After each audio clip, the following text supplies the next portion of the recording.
bad boy going. Oh, well, that's great. Yeah, we got plenty to talk about. Yes, we do. So let's get it on. It must be quite apparent Whoops, by this time. whoops, whoops. What'd you say? Oops, what? I didn't do the thing. Oh, I said, let's get it on. Get it on. It must be quite apparent by this time to any thinking individual that the people of our country and people of other countries all over the world are coming to face a moment of grave decision. A time when we will choose the course of our future. Oklahoma, Texas, New York, Philadelphia, around the world, it's gonna be a big nut bust. The Millennial Media Offensive podcast is now live. That's right. Today's May 12th, 2026. You're listening to MMO number 218, and from the great city and state of St. Louis, Missouri, I'm Dan Gehring. And from America's South Coast, where I'm overclipped, but it'll be fine. I'm John G. Dew.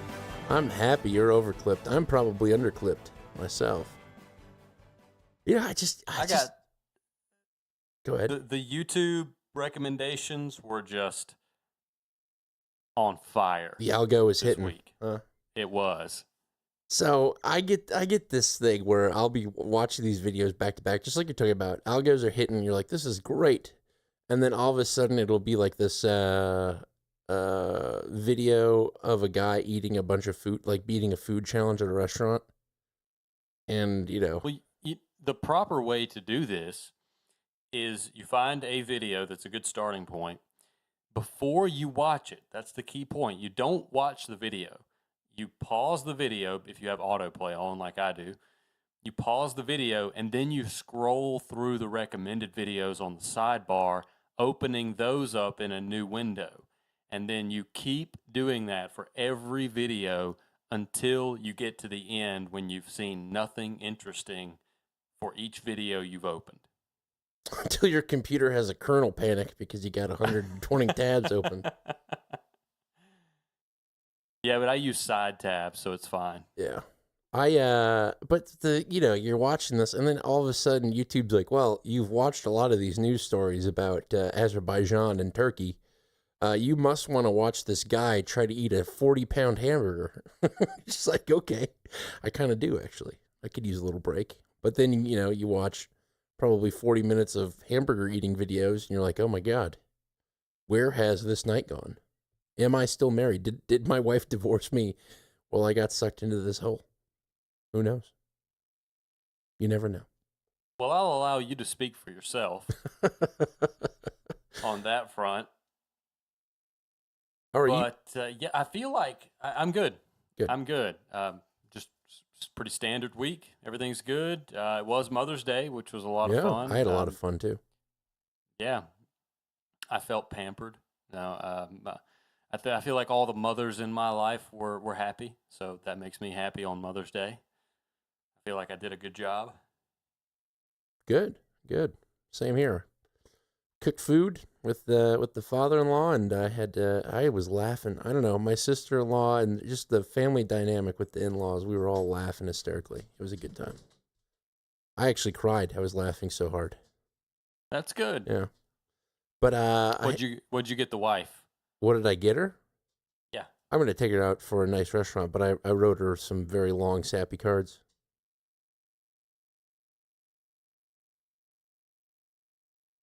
Okay. Is that not what I should have gotten her? I that's not up to me. Yeah. I mean, I can't say what she wants or doesn't want. Maybe. Well, she just had her I don't know. 30th birthday, so it was a big birthday. And first Mother's Day. It's a big year. It's a big year for her. She was upset about my comments at the beginning of the last show, though, so I'm walking on eggshells over here. Well, most women, and maybe Elise is unique, but most women on big birthdays like that appreciate jewelry, We got her some. Okay. All right. So you already got the kids working? Trying to get them to cut the grass, but so far they just kind of sit there and cry. What are you gonna do? Yeah, well, I say that women love jewelry on days like that, and I got my wife a greenhouse. There you go. Something nice and thoughtful. I got my wife our home automation back up and running after the Raspberry Pi that was running my Home Assistant died. Bricked, not the SD card, but the entire thing. I didn't know that. I thought it was the SD card, so I reformatted it. Not to worry, I have backups of my Home Assistant image. However, what I didn't realize was that for whatever reason, the backups of Home Assistant that I store on my local drive, on my local network, on my computer, are encrypted. For what reason and what purpose? I don't know. Scrolling through many forums of Home Assistant, no one could tell me why they would encrypt a backup of pretty much just the packages and scripts and automations that you put together and built precisely over 2 years and pour hours of work into, why that needs to be encrypted.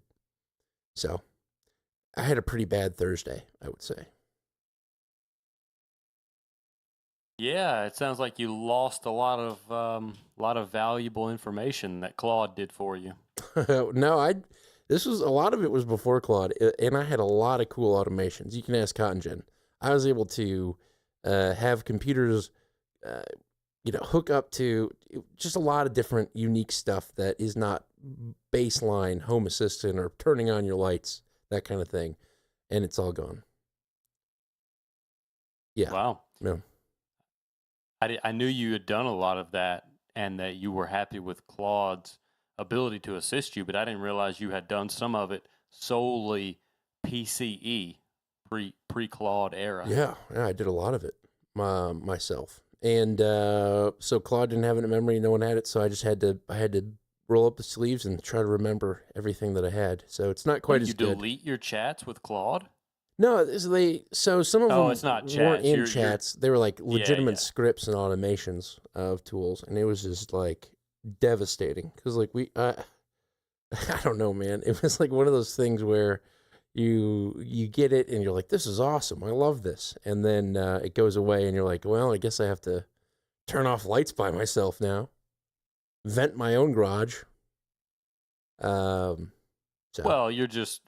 That's just the Lord preparing you for the coming collapse. Probably. The canticle of the turning. Right.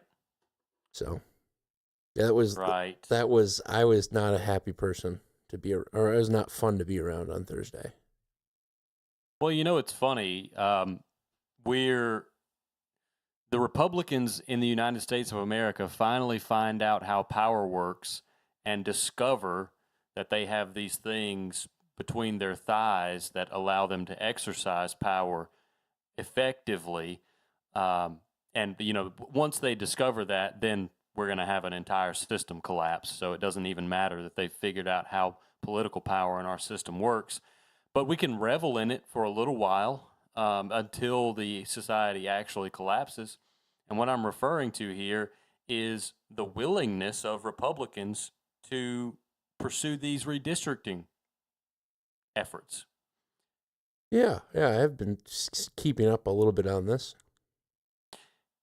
The Supreme Court opened the proverbial floodgates a little while back by ruling on a case in Louisiana.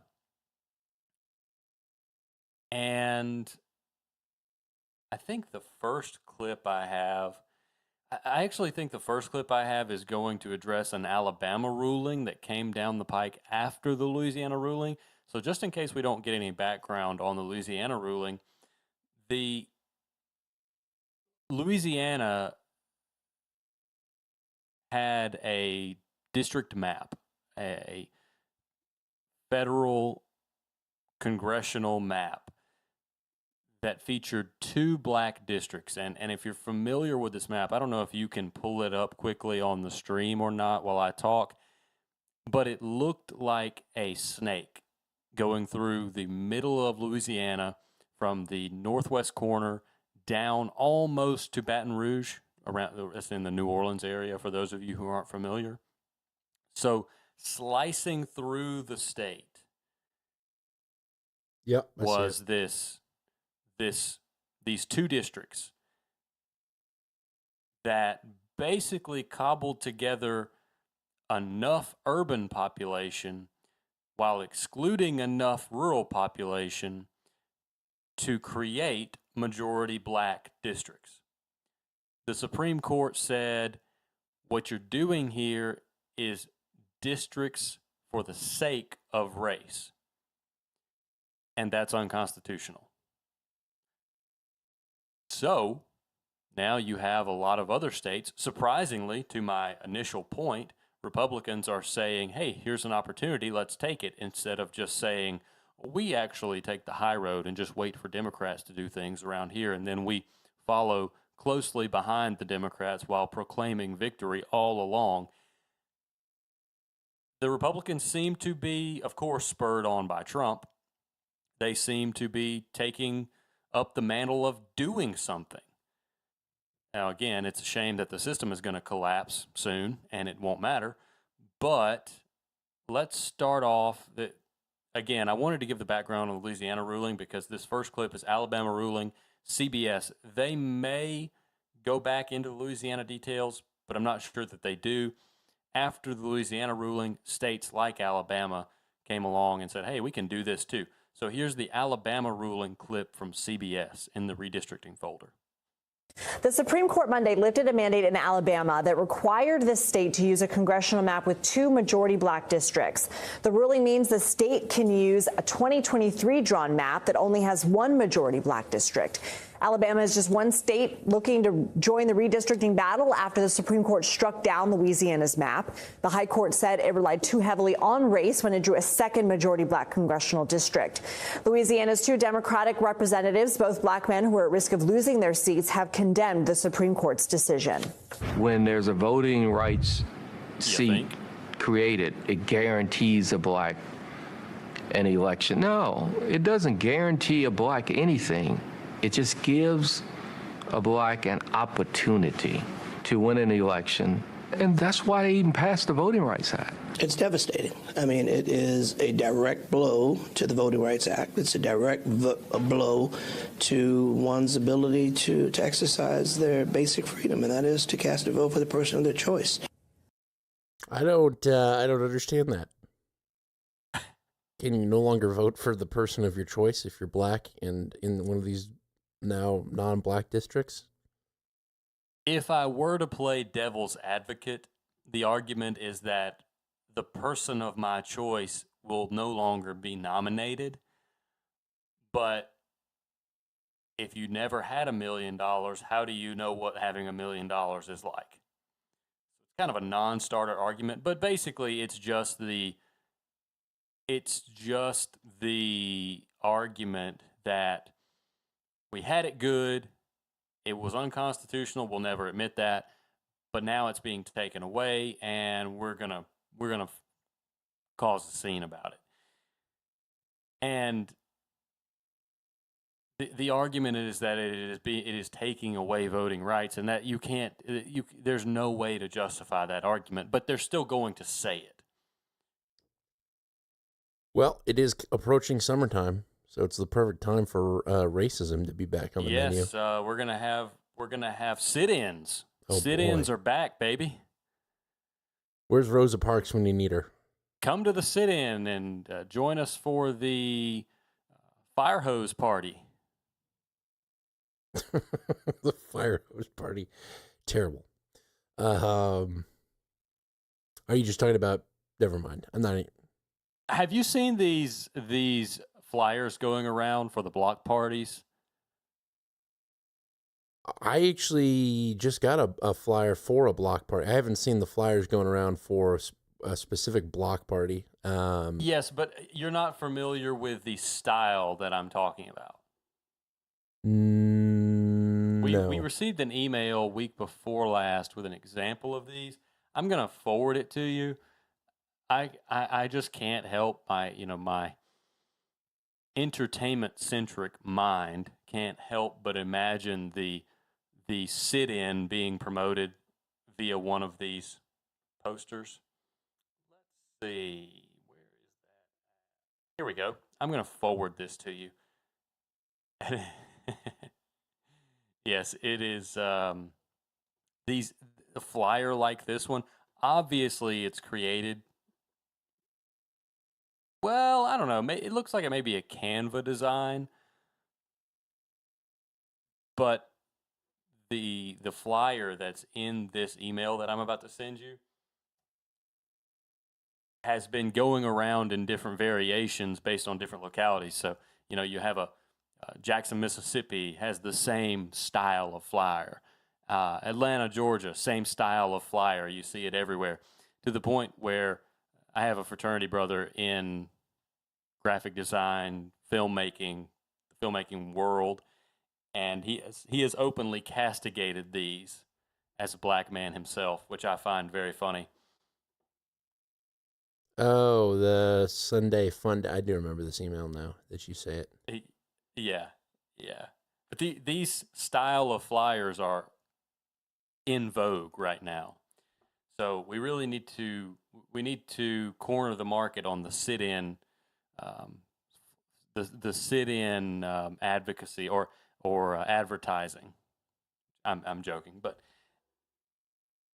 anyway, yeah, sit-ins are back. But anyway, CBS did something interesting.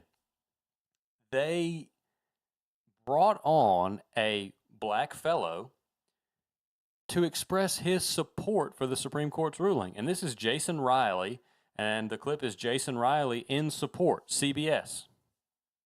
Wall Street Journal columnist, editorial board member, and senior fellow at the Manhattan Institute, Jason Riley, joins me now. And he recently wrote an opinion piece called Good Riddance to Racial Gerrymandering. Thank you for being here. And you write, racial gerrymandering advocates today assume that black voters are essentially fungible and share identical political preferences.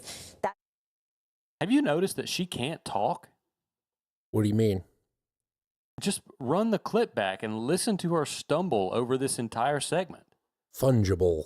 Wall Street Journal columnist, editorial board member, and senior fellow at the Manhattan Institute, Jason Riley, joins me now. And he recently wrote an opinion piece called Good Riddance to Racial Gerrymandering. Thank you for being here. And you write, racial gerrymandering advocates today assume that black voters are essentially fungible and share identical political preferences. That's not only false, but insulting. Can you elaborate?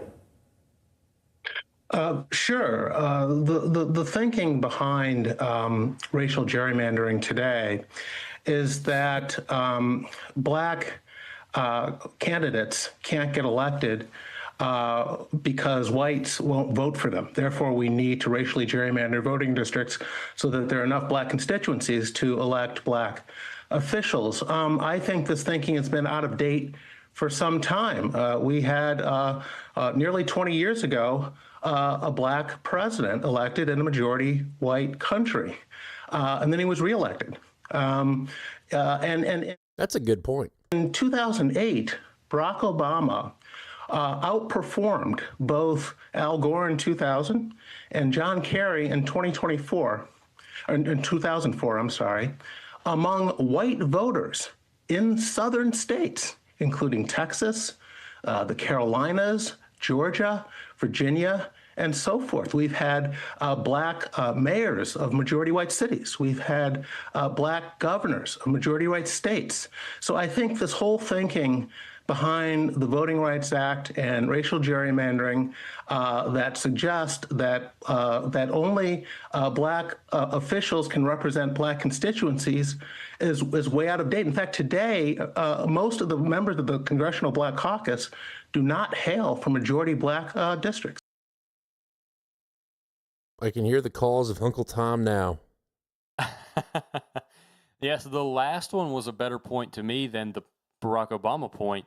A majority of black representatives do not hail from majority black districts. That should be all anyone has to say in this discussion. Full stop. I mean, that's it. That's all you have to say. If you have to repeat it, repeat it. But that's all you should have to say in this argument. So now we have a question, if she can get it out, a question for Mr. Jason Riley. There's one thing I want to ask you about in your piece, in which you write that political gerrymandering is unseemly because it amounts to lawmakers choosing voters instead of the other way around, but it's legal. So why only be against racial gerrymandering and not gerrymandering as a whole? That's good. But during that clip, that question, Yes. I'm looking at this district that cuts across Louisiana, right? Yes. The long black state. Yes, snake. I've got you. You're engaged. Hold on. They should call that Jerry curling, right? Jerry curl. I mean, does it kind of look like a Jerry curl? No, it just weaves through the state, and its purpose is to gerrymander for black people, and black people used to be all about the Jerry curl. Jerry curling. Damn. Okay. I mean, I see it. It doesn't punch like you'd hope, but yeah, when you have to explain it, it's kind of done. It's a bit of a reach because but so is the Jerry we're curling. old. I like it. That's what I'm going to call it. Reverse Jerry curling. Okay, well, very good. You call it that. We're hot combing out the Jerry curls straight. Yes, hot combing Republicans. That's right. I had a speech class in high school, and there was a black girl. She was my friend, but she gave a speech on black hair, and that's why I know about all the different things like Jerry curls and hot combs, which is literally a comb you put on a stove. Yeah. Interesting. Indeed. Okay. But let's go. So the question was again. Yeah. Yes. So why not as a whole? Why just racial gerrymandering? So play it one more time, listen to it, and you tell me what you think his answer will be. Sure. There's one thing I want to ask you about in your piece, in which you write that political gerrymandering is unseemly because it amounts to lawmakers choosing voters instead of the other way around, but it's legal. So why only be against racial gerrymandering and not gerrymandering as a whole? Isn't he political gerrymandering? Isn't that as a whole already? Yes. I don't know what is going on with CBS, but one, she can't speak, as I pointed out earlier, and two, she's accusing him of being for political gerrymandering when in the statement she read, he says it's unseemly. Yeah, all political gerrymandering. That should encompass all of it. Okay, so let's hear his answer. There's one thing I want to ask you about in your piece, in which you write that political gerrymandering is unseemly because it amounts to lawmakers choosing voters instead of the other way around, but it's legal. So why only be against racial gerrymandering and not gerrymandering as a whole? Oh, I am. And that's what I was getting at in that statement. I don't like gerrymandering as a whole because essentially it allows the politicians to pick their voters instead of the other way around. It also, I think, exacerbates our political divisions because it sort of insulates incumbents. It creates safe seats. And what that means is that the only real election that matters is the primary. And whoever wins the primary almost automatically wins the general election. And when you campaign in a primary and only have to appeal to the most extreme members of your constituency, I think that's reflected in the rhetoric you use and how you govern. So I don't think gerrymandering in general is good for our system, but I'm especially opposed to racial gerrymandering. I mean, the Supreme Court has said that gerrymandering in general is legal, is constitutional, however unseemly it is to me. What it has also said, however, is that gerrymandering on the basis of race in the absence of evidence, direct evidence of discrimination, is unconstitutional and illegal. So there's a distinction that the Supreme Court has made. Jason Riley, thank you. Thank you. No more love question. lost between those two. Exactly. Those two. Yeah, racial I can't even say it. Just call it Jerry meandering. Curling. You're Jerry meandering. What is it? I can't even gerrymandering. Gerrymandering. Yes. It's a dumb word. Okay, well, let's move on. This is CBS, again, CBS product here. CBS Sunday Morning. So, you know, this is for the masses. And this is titled Supreme Court's New Era in Gerrymandering, which sounds more consequential than it is when you realize that gerrymandering is legal. And the thing about it, you know, gerrymandering is legal, but the norm was that you only did it when you were required to do the census. So you have the census every 10 years, required by the Constitution. Then you're supposed to redistrict to account for the changes in the census for equal representation. And that's the traditional norm, is to wait until the census to redistrict. So the norm has been shattered. And I think Democrats only have themselves to blame. They could blame Lyndon Johnson for giving in to the Voting Rights Act, but that's another conversation. Let's do this new era in gerrymandering, CBS Sunday Morning. The Voting Rights Act of 1965 was landmark legislation that aimed to end racial discrimination in voting. But as our Robert Costa tells us, the power of that law has been challenged in recent days, causing turmoil just ahead of this fall's midterm elections. And every family across this great entire searching land will live stronger in liberty, will live more splendid in expectation, and will be prouder to be American because of the act that you have passed that I will sign today. Nearly 61 years ago, President Lyndon Johnson signed the Voting Rights Act, a defining moment for the civil rights movement and a turning point for the nation. Slavery is abolished in 1865.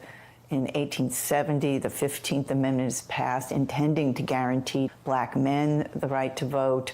1920, the 19th Amendment is intended to guarantee all women the right to vote. And still, black Americans are kept from the polls in too many places, by law, by intimidation, by violence. So one thing we can say about 1965 is that people have been waiting a very long time. What's funny about this is she says that people were kept from the polls, and I'm fairly certain the video they used was from segregation protests and not at polling places. But maybe that's nitpicking. I don't think it is, but maybe it is. Sure. Now, of course, you have this frame that they're setting up of this is a struggle for equality. Right. This is the frame they're going with. And of course, if you're going to frame it this way as a struggle, you have to frame the struggle as a story. It has to be a story that people can buy into, they can see themselves in. So let's continue the story. This is the sales pitch, the arc here. I like it. Waiting and struggling to end racial discrimination in voting, says Martha Jones, a history professor at Johns Hopkins University. Oh, boy. Lives were lost. A smart, educated black woman. Lives were threatened. Communities were under siege. And Americans, black and white, right, put themselves in harm's way in order to finally set fire to the feet of Lyndon Johnson, set fire to the feet of Congress, and finally the result is a Voting Rights Act. But to think of the Voting Rights Act as an act of Congress, right, or an act of Johnson's pen is to, in essence, erase the blood from the page. And there is a lot of blood in that story. That story continues. Late last month, the Supreme Court ruled it was illegal for lawmakers in Louisiana to create a new majority black congressional district. The 6-3 decision, split along ideological lines, has enormous implications for who will wield power, and it will make it far more difficult for districts drawn on racial lines to survive. Let's be clear. Once the Supreme Court rules, it's a final judgment of the highest court of the land. This past week, Congressman Cleo Fields of Louisiana, a Democrat whose district will be affected, sounded the alarm. The real issue is whether or not a person who looks like me will have the opportunity to serve in Congress. And that's what that fight has always been about. The Supreme Court's decision was the culmination of years of rulings made by the conservative majority under Chief Justice John Roberts, saying race-conscious policies in education, the workplace, and in voting are unconstitutional. There you go. You got the invocation of racism and also the political divide. Yes, but you have your representative in the government system that you are now upset has changed, saying that the Voting Rights Act was always about black people being able to elect someone who looks like them. I mean, is that surprising? Do you remember 2008 to 2016? It's not surprising. None of it is surprising. No, it's not surprising.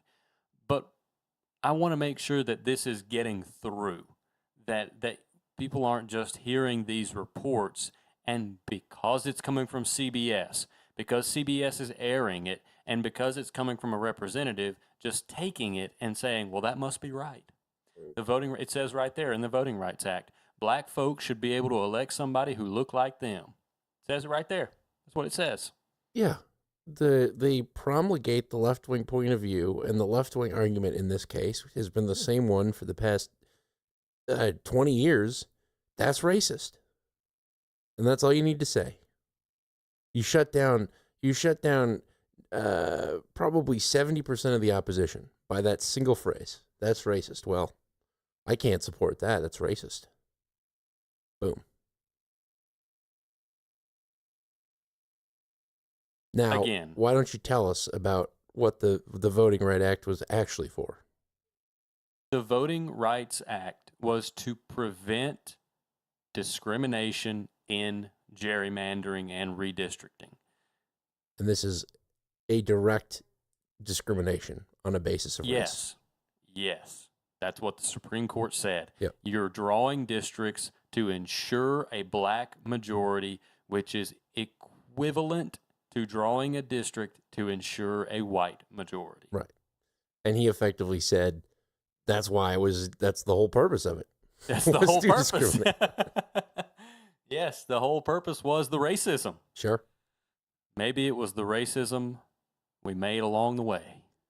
Well, it's, you can, the mental gymnastics that they've created an entire field of study out of this where effectively, it's not racist that way because of the oppression. Because they're oppressed. Right. Racism is a measure of power dynamic, and if you don't have any power, you can't be racist. That's the great lie in American society today. Well, do you remember? I don't know if we talked about it on the show, but do you recall the BAFTAs where the Scottish guy shouted the N-word out loud? He was being featured there for a documentary about discrimination against the Tourette syndrome, which that guy had. Yes, I do remember that. So he's a social pariah because of his symptoms, and no one understanding it. He's there, for this documentary that was made about him. And he shouts the N-word when there are two black presenters. Michael B. Jordan is one of them. And all of these rich black people are coming out tweeting like, he meant that shit, yada, yada. Yes. This poor working class, all these incredibly wealthy, famous, successful black people, this working class janitor fella made him grovel and apologize to him. And so that's like that power dynamic in play and how it has always been about race and not actually about class, which is the real issue at hand. But I don't know, it's just funny because, it's like, how are we still doing this? How are we not sick of this after 2020? It's tried and true. Yeah. Yeah, I guess it worked very well in 2020. Got they elected an old white guy. Congratulations. And okay, this is something to put a pin in for later. But what was the exact formula in 2020? The exact formula in 2020? Trump is president. Yeah. We need maximum disruption. What's the exact formula? There's two aspects. I don't know. Not even going to guess. What are you thinking? Racial division and a health scare. Now, that's funny you bring that up because I was kind of thinking about that today too. Of all right, what is this COVID round 2 for Donald Trump to really put the nail in the coffin, and then you add in this kind of stuff. I don't know. I actually think that the hantavirus stuff is actually a mechanism for tapping into people's memories of that specific time. It's not a real threat, even though I wouldn't put it past some of the people in the world who have the power to do these things to create a more deadly COVID, not a COVID-style virus, but a more deadly circulating virus. I wouldn't put it past them, but in reality, I think this is a shadow on the wall, if you will. You know, if you go to a play and think about PTSD therapy, all right? One method of treating PTSD is to gradually expose the individual to things that remind them of the PTSD. Sure. I think that's what the hantavirus thing is all about. You create this major disruption politically in the United States with the redistricting. You paint Republicans as Jim Crow bad guys. They're racist, they're awful, they're terrible, and Trump is the main one. He's killing the global economy. He wants to kill all the black people. It's the worst time in American history. Oh, and do you remember how bad things were in 2020 when that virus was going around? I think this is the equivalent of showing a PTSD victim a representation of their trauma. Yeah, that's a good point. I think you're onto something there because, you know, all of the headlines that are coming out, you know, somebody will say, oh, it's not that spreadable, don't worry. And then you see headlines like, is hantavirus spreading? We may know in the next few days. You know what I mean? Like this anticipation of, you can already see the people, you know, the crazy short hairs that work at grocery stores that are always wearing their masks. They're already giddy with excitement. I never took mine off. Yes, yes. It's almost like the surfer who can't ski. You know, he gets really giddy when summer comes back around. That's those people. Yeah. Their summer is back. Yeah, hantavirus is effectively, you know, your the song you were listening to when you had fun for the first time with your girlfriend or something, and then every time you hear that song, you think of her. You know what I mean? Yes, yeah, absolutely. That's absolutely the point I'm trying to get at. And you know, we call things information warfare here a lot of times. When you actually use words to influence the way people think about things and feel about things. But this that I'm talking about, this is a different vector.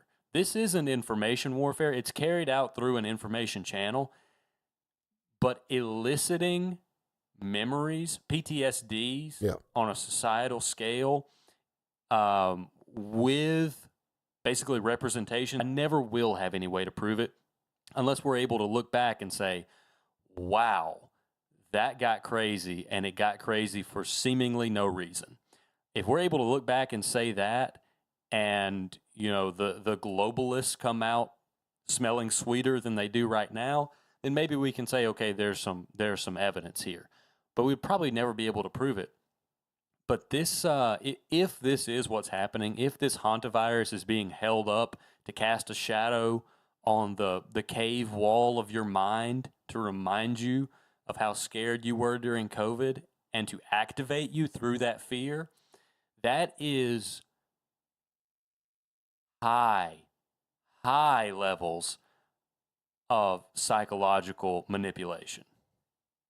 No, I think you're absolutely on it. And just based on the headlines alone, one cruise ship, it makes a lot more sense now that some more information's come to light about the cruise ship. What were some of the most popular COVID stories? Most popular COVID stories? The cruise ships, the people stuck on the cruise ships. I don't even remember that. Really? I just remember Tom Hanks getting in. Everyone's like, "Oh shit, we're all gonna die." I remember like the stories of like they had the vaccine and it was in a snowstorm and the truck got stuck and they were gonna go bad, so they just ended up injecting everybody right there on the road in the middle of a snowstorm. Remember that? Maybe not. See, I don't remember that. But maybe we lived through different COVIDs. I remember, COVID, it's terrible and it's killing people and it's the most deadly thing that's happened to the world in thousands of years. But, racial injustice is worse. So that's why, Yes. that's why as health professionals, we say, get out there and protest.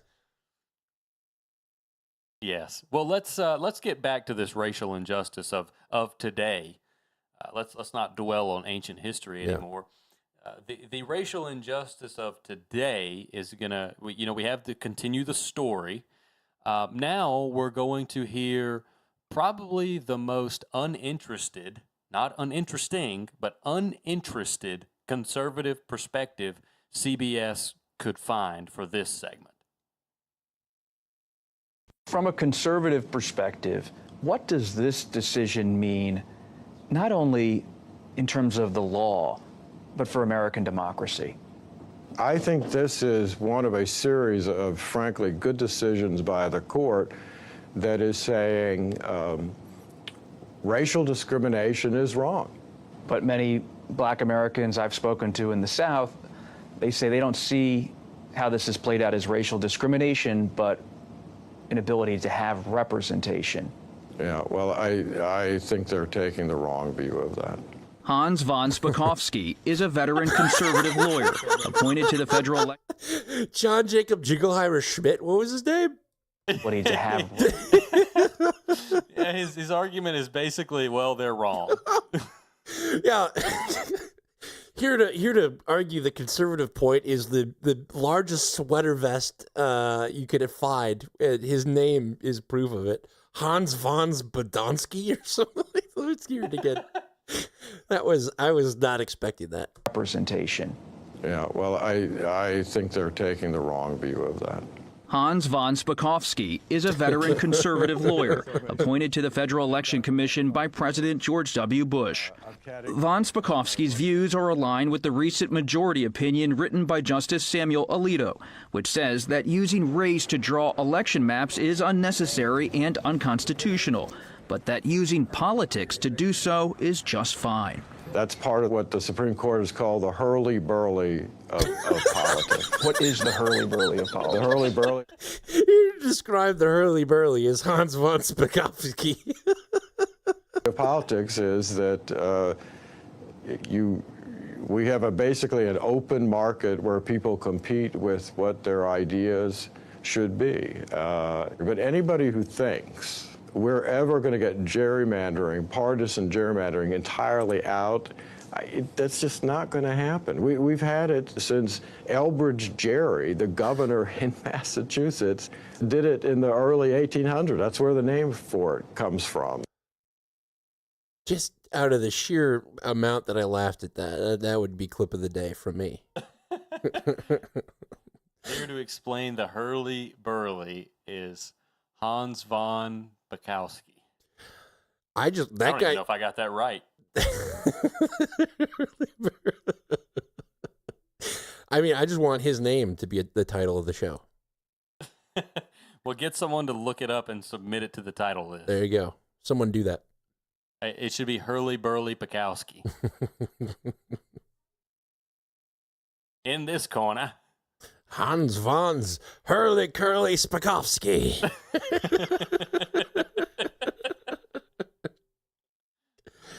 Don't even ask. I already put a marker down. All right. Well, this next clip I think does a really good job of summing up the lens through which this issue is seen generally. So let's hear the lens in a nutshell. And in the wake of the ruling, many Republican-controlled states are rushing to change their maps this year and give the GOP, which holds a narrow majority in the U.S. House, a better shot at keeping it in November. This past Thursday, amid outrage and protests, Tennessee's Republican governor signed a new map into law that critics fear will dilute the voting power of the state's black citizens. What happens if a consequence of this decision is fewer black members of Congress? Well, if they want to get someone elected, look, if they affiliate with the Republican Party, black candidates will get elected. We've seen that. So they have to become a Republican in some of these red states to have a chance of winning? The point of our Constitution and the Voting Rights Act is that everyone is guaranteed an equal opportunity to vote. They are not guaranteed success in the candidates that they think should be elected. He sounds a bit like Bill Maher. You know, the CBS and the left, you heard the pompous huff in there when Hurley Burley Pakowski suggests that if you want to get elected, maybe you should run as a Republican. The CBS anchor huffs as if that's laughable. But the opposing view is that the Voting Rights Act mandates a Democrat be elected. Yeah. Because all blacks have to be Democrats. Because historically. Exactly. And we're back to Lyndon Johnson. Right. Yes. So, and if you're not familiar with what Lyndon Johnson said about the Voting Rights Act, you should check that out. Yeah, there's the is that true? The thing that he's quoted to have said, or is there a recording of him saying that? There's no recording, and I think it has been relegated to myth, but it's one of those things that I see very much in the realm of where there's smoke, there's fire, and when it got out, you try to cover up the ashes. Yeah, I'll have those Negroes voting Democratic for the next 100 years. Although, it varies on whether or not he said Negro or not. Oh, here's a Snopes article, so this will be accurate. Snopes, unproven. If you have to read the Snopes article with a drunken accent now. It is a Snopes article. Here's the full quote. These Negroes, they're getting pretty uppity these days, and that's a problem for us since they've got something now. Maybe later. I don't want to subscribe to this. They've got something now they've never had before. The political pull to pull up their uppityness. Now we've got to do something about this. We've got to give them a little something, just enough to quiet them down, not enough to make a difference. LG Bay. I'll have these Negroes voting Democratic for the next 200 years. And was he wrong? No. Welfare was the thing that really enslaved black people with invisible chains for the longest time. Still is. Yeah. Well, again, we've delved back into ancient history. Now that we know how this is viewed and how pompous the left is about it, because they don't actually have a defense. It's just, well, this is what I've been taught is right and just. So it has to be that way because I'm smart. You want to hear Jamie Raskins on this? Do I ever? Okay, well, there's two clips, Raskins Drek 1 and Raskins Drek 2, because it is I mean, I couldn't think. I could have put more brain power into thinking of a better adjective for the contents of this clip, but I decided to stop listening to it for the sake of my own sanity and just bring it to the show. Very well. Here's Drek 1. In terms of the arc of the Roberts Court, where does this decision fit? Well, I believe that this decision Wait a second. represents the complete. I know I'm not telling anybody anything new here, but that's the second time we've heard a liberal in these clips go, They're miffed, man. They're really miffed. yeah, well, just wanted to point that out. Collapse of the Roberts Court into partisan political activity. Congressman Jamie Raskin, a Maryland Democrat, is the ranking member of the House Judiciary Committee. There's no other way for me to understand what just happened other than they too are trying to bail out Donald Trump from all of his policy catastrophes of this term by making it possible for him to win districts. They would deny that, surely, because they've been rolling back the Voting Rights Act for years. Yeah. In fact, if you understand what they've done, they've basically said it's unconstitutional to deliberately create a majority African American and majority Hispanic district, although you can create all the majority white districts you want. That's just considered the norm. Right. Yes. Intellectual paragon, Jamie Raskins. There, everybody. You want to do the second one? Yep. Here we go. You are both a constitutional law professor and a House Democrat. When you evaluate this ruling, do you just see the Supreme Court acting in a conservative way? No, it's got nothing to do with conservatism. It's about partisan determination to give Donald Trump and the GOP a majority the best they can. You believe that's the court's intent? Absolutely. No doubt in my mind. What gives you that belief and evidence of it? Because there's no other way of explaining these decisions that are not rooted in the text of the Constitution, much less the Voting Rights Act. They totally reverse the plain meaning of the Voting Rights Act. And they are rushing these things to get done before the elections. Well, I mean, that last point is true. They're absolutely yeah, but doing why that. wouldn't you? Yeah, exactly. If you could. So, I mean, yeah, I think we pretty much peeled this one open with the discrimination aspect of it is they're actively advocating for discrimination one way. And they're saying no, and the Supreme Court said no racial discrimination, period. And people don't like it when they're no longer special. Yes, people want equitable racism. Yeah, that's right. That's right. That is a good title. Equitable racism. I like that. Yes, I'm aware. Okay, subtleties ending, and we will end this after an ISO, of course. As the Supreme Court's decision roils this year's elections, Professor Martha Jones says it is the latest chapter in America's ongoing reckoning with race and the Constitution. As a historian, my counsel to judges is that history will be the judge, right? That history will be the judge. That part of what we're doing in this moment is making a record, and that's part of what the Supreme Court does for us, is make a record of what has happened here.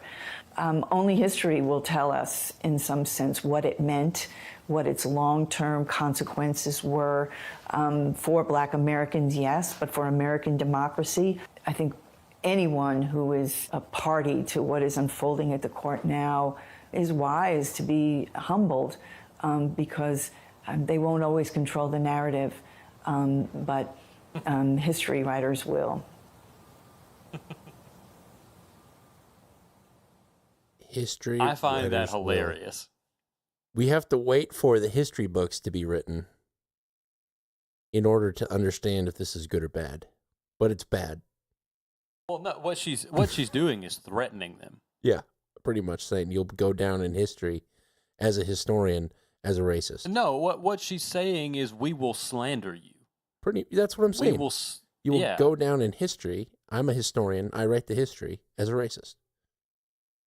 Well, and I think this is, she doesn't go this far, but I want to posit a theory here that the Supreme Court justices right now, because of this ruling, are personally, I believe, in more danger than they've been in the last decade, probably.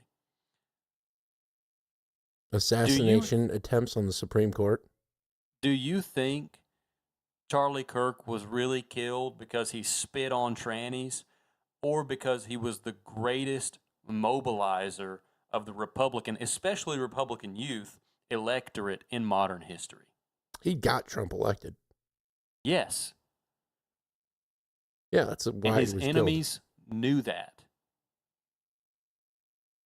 So I see what you're saying. A world that Charlie Kirk lives in is a world where Republicans win incessantly. So what you're saying is we have to reason- find who that is on the left and kill them. Well, they don't have them. Hassan Piker. No. Your days are numbered, buddy. The only thing keeping the Supreme Court justices alive is the fact that Donald Trump is the president, in my mind. Now, that's not a threat from me. I don't wish that they would get killed, but that is the nature of the left. We've seen it. It's been shown to us in broad daylight, and we would be fools to ignore it. I agree. I do agree with you. And, if midterms go the way that they're looking to go right now, there will be retribution. They will pack the courts. I understand that Glenn Beck has been fear-mongering this for 20 years, but that's the reality of the case. Trump broke a lot of systems, a lot of old systems, a lot of norms, and the Democrats are now going to be emboldened to do the same. And they're going to laugh at you when they do it. So, we'll see. Okay, well, I've got an ISO.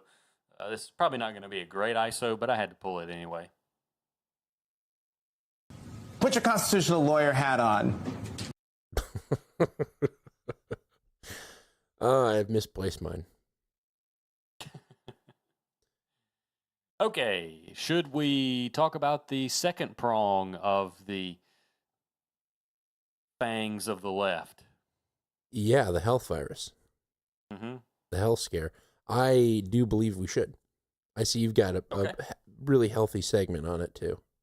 Yes, it's not sickly. I like it. More cases in France, F24. Yeah. And joining me now from our environment desk is Valerie de Kemp. Valerie, this is clearly a developing story, but so far, what do we know about the situation here in France?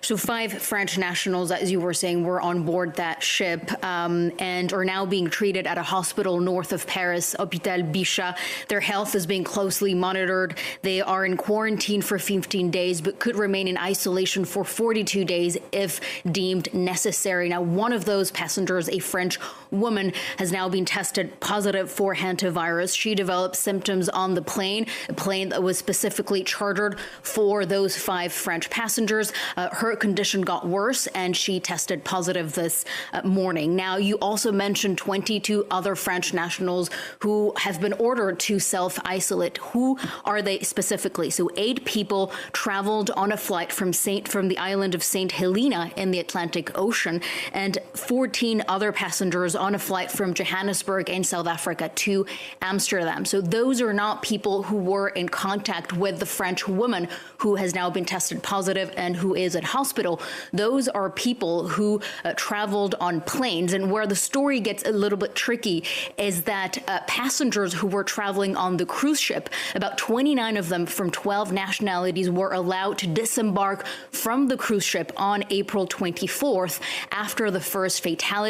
that Dutch man, 70-year-old man who died of hantavirus. And so among the people who were allowed to disembark, you had the Dutch wife of that passenger. So she was on the flight from St. Helena to South Africa, and she was also on board the plane from Johannesburg to Amsterdam. But she was so ill that a decision was made to actually remove her from the plane. And then she was hospitalized and she passed away in Johannesburg. So the 22 French nationals were people traveling on those planes. So they weren't in contact with one of the first cases of hantavirus. Oh, here we go again. Like they're really trying to do it up. Oh, they're going to do it up. And that's, that when you put on a play, you embellish the representation of the real thing. And I'm convincing myself more and more that this is what's happening. But let's hear about this particular strain, the Andes strain. Yeah, that's the big one because, the hantavirus has existed for 20 years, or it's existed much longer, but we've been talking about it for 20 years. But this is why it's now concerning. Let's talk about the virus itself. The Andes strain has been identified as a possible source of this outbreak. What do we know about it? Well, hantaviruses in general spread from rodents to humans, so droppings, urine, saliva, when those particles become airborne. And in rare cases, it can also be transmitted from people to people. There are about 40 strains of hantavirus found all over the world, and different strains cause different illnesses. But now we're talking about the Andes strain, which is typically found in South America. It's the only strain that is known to transmit from people, from person to person, and through respiratory droplets. So when we cough, when we sneeze, when we talk. The virus, though, this particular strain can also spread through bodily fluids. And so in countries like Chile or Argentina, cases of hantavirus are not that uncommon. Every year, dozens of cases are reported, not necessarily of the Andes strain, which can be transmitted from person to person. But what doctors say in their experience of that strain in particular is that it does spread through very close contact. So people who live together, people in relationships or intimate contact. And so that is also what potentially explained why the virus spread in that cruise ship with, very little ventilation and very, dense population of people in a confined space. I knew I shouldn't have had sexual relations with that rat. My buddy said she had a mousy face, but I didn't think that meant. Ugh, sick. Okay. This is a continuation of the same report, different from COVID, WHO. Ooh. Now, of course, when we heard about this story this morning in the newsroom, there's a lot of discussion about are we going to go back to wearing masks and having plexiglass dividers between our respective desks. But the World Health Organization has been very quick, hasn't it, Valerie, to reassure the public about the risk of a pandemic. So how is hantavirus different from COVID? Right. I mean, the WHO has been very clear that this is not the start of a new pandemic.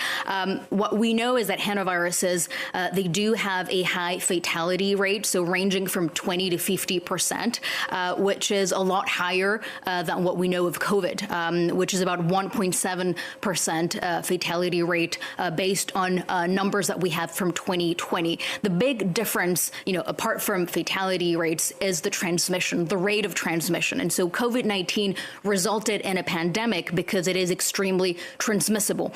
So it's an airborne illness where the virus spreads through tiny aerosols, just being in a room or the ventilation. Hantaviruses are different in what I was saying earlier, and the WHO has also been very clear about this, is that it requires very close, intimate contact, so people living together in relationships and so on. And so that's the main difference between them, much less transmissible hantavirus. Another important point is that there is no evidence currently to suggest that the Andes strain of the hantavirus can mutate and therefore adapt itself to its host, human host, and therefore become become more transmissible, which is also what happened with COVID-19. And so overall, what the WHO is saying is that this is, of course, a serious situation that they are following very closely and being treated as such, but it does not pose a major health risk for the global population. They say that a month before the World Cup's supposed to be hosted in the United States. Come one, come all. That's right. Come one, come all. Okay, let's hear ABC talk about a U.S. passenger on the cruise ship. Breaking tonight, the virus outbreak aboard that cruise ship. 18 passengers now brought back to the U.S. And tonight, the news coming in here. At least one American passenger testing positive now for the hantavirus. Another showing mild symptoms. And tonight, the 2 states where those Americans have now been taken to quarantine, and for how long. Victor Kendo from Omaha, Nebraska tonight.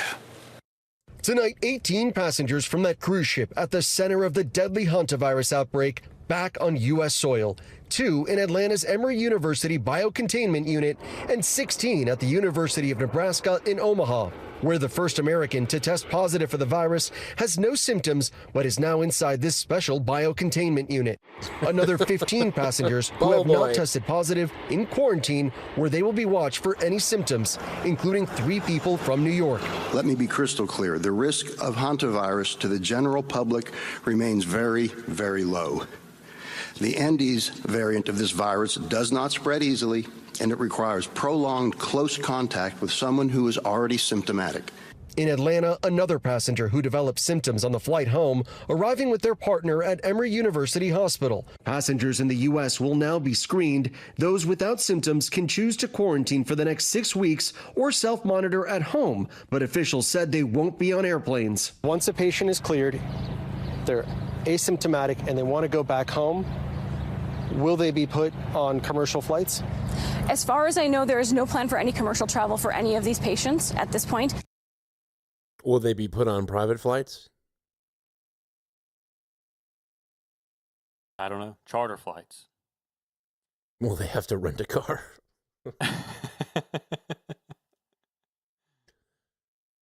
Yes, welcome to Hantahertz. Yeah, it's... Oh, I'd hate to be the guy. Part 2, ABC, from the same report. We got more. At least There's 3 more. people have died. There's more. At least 3 people have died among 11 cases. The latest, a French and Spanish passenger from the ship. Today, Health Secretary Robert F. Kennedy Jr. said the U.S. government has been on top of the outbreak since day one. We have this under control, and we're not worried about it. The president... In fact, it's in certain ways very hard to spread. It's been, we've lived with it for years, many years, and we think we're in very good shape. But Dr. Ashish Jha, who coordinated the White House COVID response, is now concerned the virus may spread more easily than initially thought. We're just seeing emerging evidence, for instance, in conversations that several colleagues had with the doctor on the ship, who said that at least 3 of the people who got infected did not have close contact, and they may have had just casual contact sitting next to somebody for half an hour at a meal. Which is why he believes everyone from the ship, including those who came home a few weeks ago, should be quarantined away from others. I understand it's inconvenient for people, but they just went through a harrowing experience on a boat.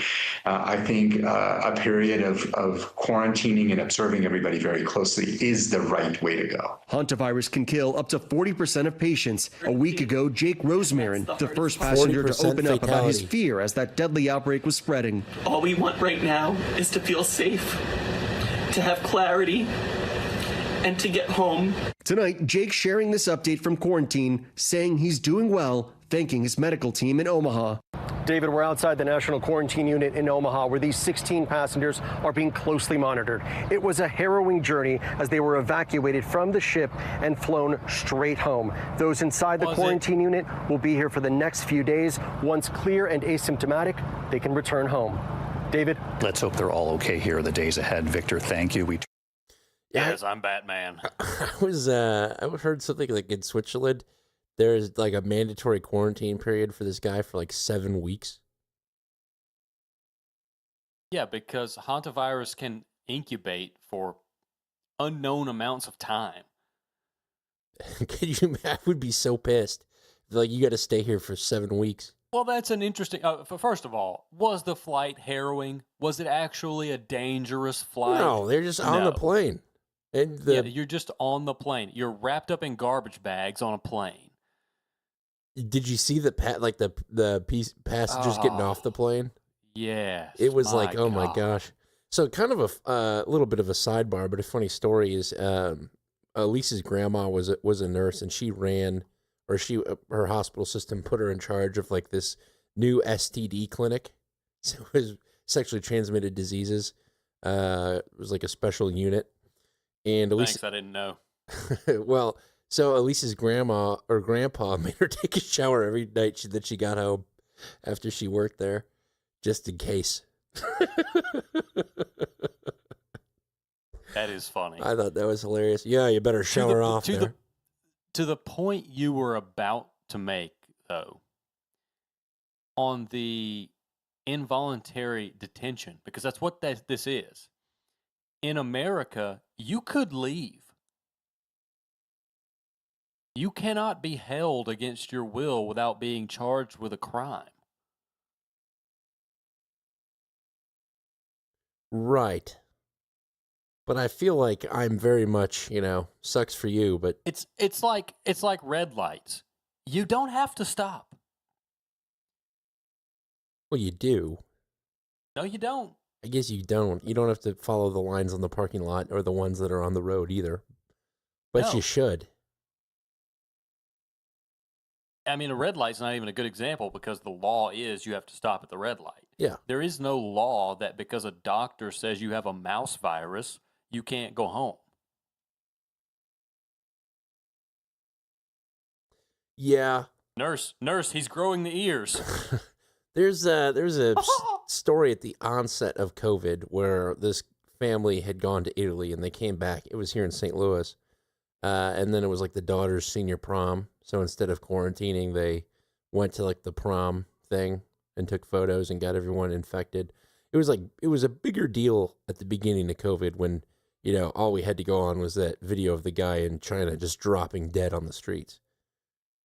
But you will be treated like a social pariah if you do that. If you don't quarantine.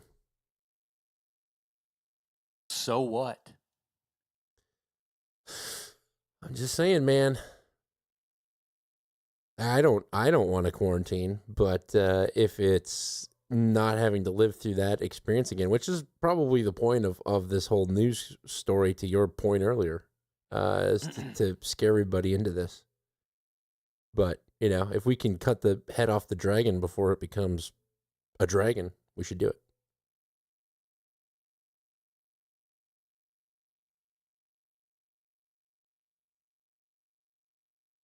Well, I'm not saying that anyone there should break the quarantine. I'm just saying they could. As an American citizen, they could. And it's sad to me that they probably don't even realize it. I don't know. This is one of the cases where I'm glad that people are ignorant.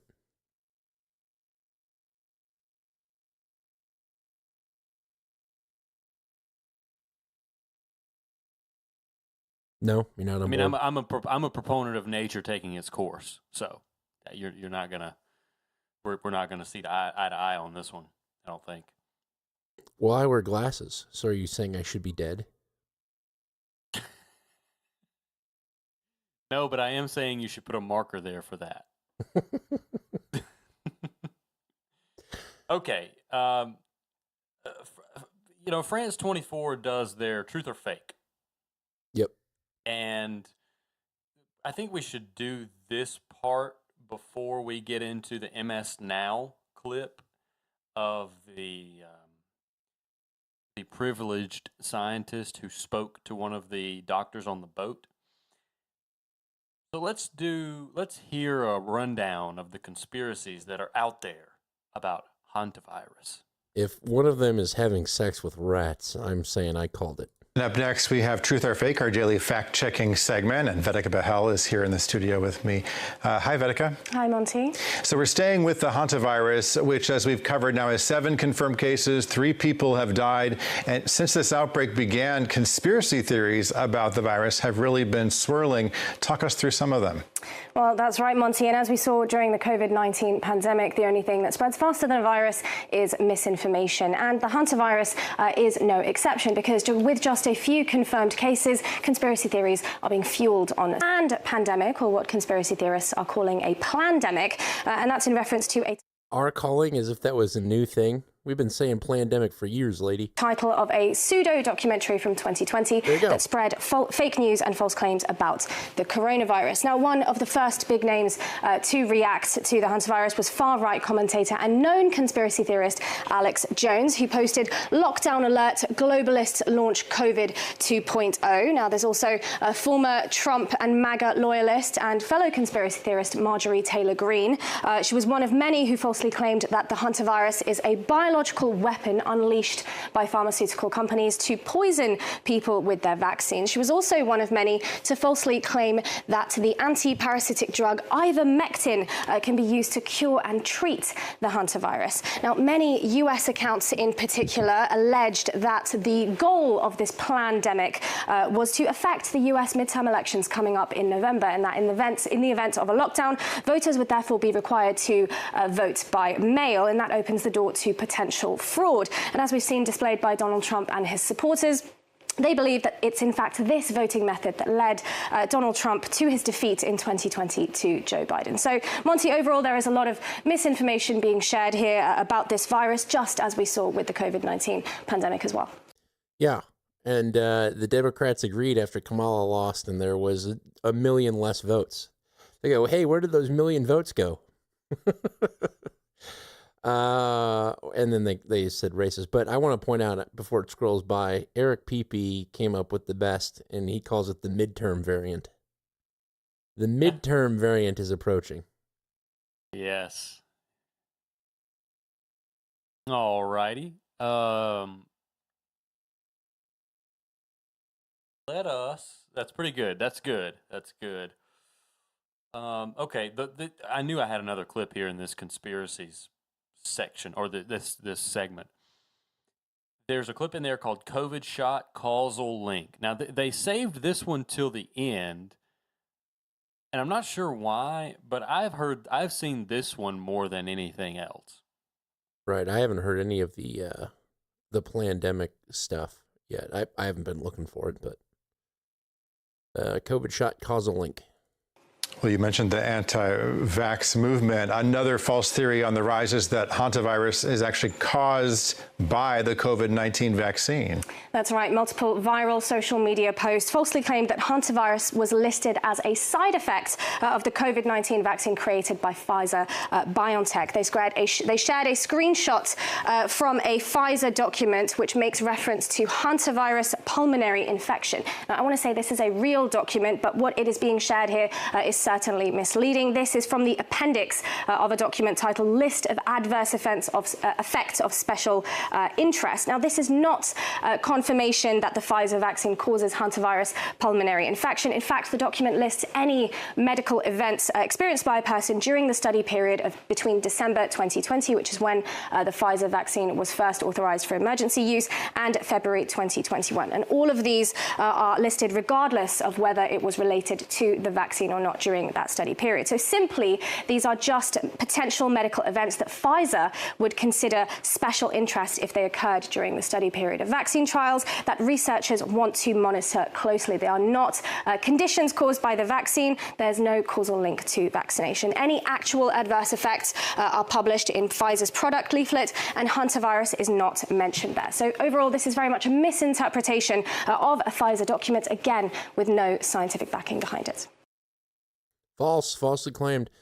The reason that I'm so particularly interested in this is because I've been thinking about, if I had my kids in 2020, like how many freaking psychopaths do you think were created in 2020 because their parents were scared that their babies were going to get sick? You know what I mean? And so probably too many Probably a lot. So you have the babies. You tell grandma and grandpa, sorry, you can't come see them. You don't want them to get sick. So these kids are just like, the only people they're seeing are their parents. Their parents don't trust anybody. It's kind of psychologically screw those kids. And I know people have been talking about the developmental periods for like teens and young kids too, and how, we anonymize the faces by putting the masks on them. But namely thinking about that now, because I don't want another COVID. And I don't want my kids' first, 3 years of life to be so completely screwed because of some stupid virus, or not really the stupid virus, but the reaction that the world has to the virus. Well, I'll tell you this, and I don't like to give unsolicited advice, but if you never want it from me again, just say so. But if things do spiral into another pandemic, move to the country. Yeah. That is great advice. I absolutely agree with that wholeheartedly. Because, when St. Louis was all, oh my God, everyone's masking up, whatnot. I went and visited my parents in Wisconsin. And it was like, COVID hadn't happened there yet, and it was amazing. People were in bars. There wasn't a mask in sight. No one was even really talking about it. And we were like 2 or 3 months into it. This was probably June of 2019 or 2020. And that part of Wisconsin is pretty much would be considered the country. So, yeah, no, you're not wrong. Let's continue, shall we? We shall. This is a fellow named Joseph Allen, and I'm sure I'm missing putting some kind of doctor in front of his name, but he is a doctor of exposure science. So he's one of the guys that's never been caught. And he's on MS Now. Funny. And I have a clip called Joseph Allen, Exposure Science. Here we go. And amid concerns of a continuing spread, Trump officials and health experts this morning worked to quell fears we could be heading into another COVID situation. The key message I want to send to your audience is that this is not COVID. This is not going to lead to the kind of outbreak. I do understand that this is not a respiratory disease, meaning it's very difficult, if impossible, to pass through coughing or breathing. It's very rare to see it transmitted between humans. And joining us now is Joseph Allen, professor of exposure assessment science at Harvard University. Joseph, thank you so much for joining us this evening. You had the chance to speak with a doctor who was on that ship. I'm wondering if you can bring us into that conversation and what it helped you understand about the transmission of this disease. Yeah, sure. And thanks for having me on. And let me just take a step back and say why I contacted this doctor and why we spoke. I've seen a lot of the official messaging come out, and some of the messaging I just heard there is incorrect, and I can talk about this in a minute. But the messaging I've heard from CDC and others is that this requires prolonged close contact. Oh, my God. The left-wing media outlet is going to tell them that's false and that it's just like COVID? It's tempered to a degree, but we're in the first week. Program earlier in the week together, and I asked him, what is actually happening on the ship, and where am I on?